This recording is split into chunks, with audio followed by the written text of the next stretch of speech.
Poštovani rudari Kolubare, drage koleginice i kolege, prinuđen sam da se još jednom obratim vama zbog najnovijih događanja i najnovijih previranja u sindikatu ili delovima sindikata unutar Kolubare i u celoj Elektroprivredi Srbije. Naime, radi se o najnovijoj gluposti i po meni skandaloznom obaveštenju ili saopštenju od Radosava Krsmanović, koje je danas videlo svetlost dana i pojavilo se svuda na oglasnim tablama širom Kolubare, gde on poziva rudare da dođu sutra na drobilanu u Tamnovo istočno polje, da na sat vremena zaustavimo odvoz uglja prema Tentu Obrenovac zbog manje zarade. Moja obaveza ljudska i dužnost kao predsjednika sindikata radnika EPS-a je da vas upozorim da ni slučajno se ne odazovete i da ne nasednete na takav trik.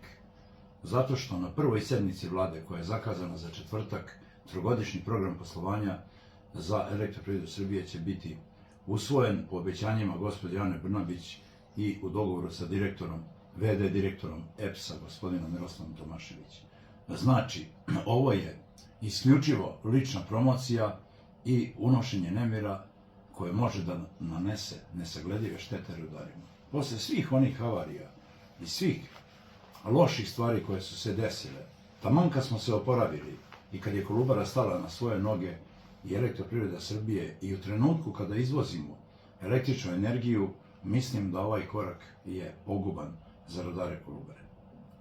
Na vama je da birate, moja obaveza je bila da vas upozorim da ovo nije trenutak u kome treba, jer istrošit ćemo instituciju štrajka, potrošit ćemo je na nešto što je već gotovo i izvesno da će se desiti, a zarad transformacije Elektroprivrede Srbije i prelaska u akcionarsko društvo.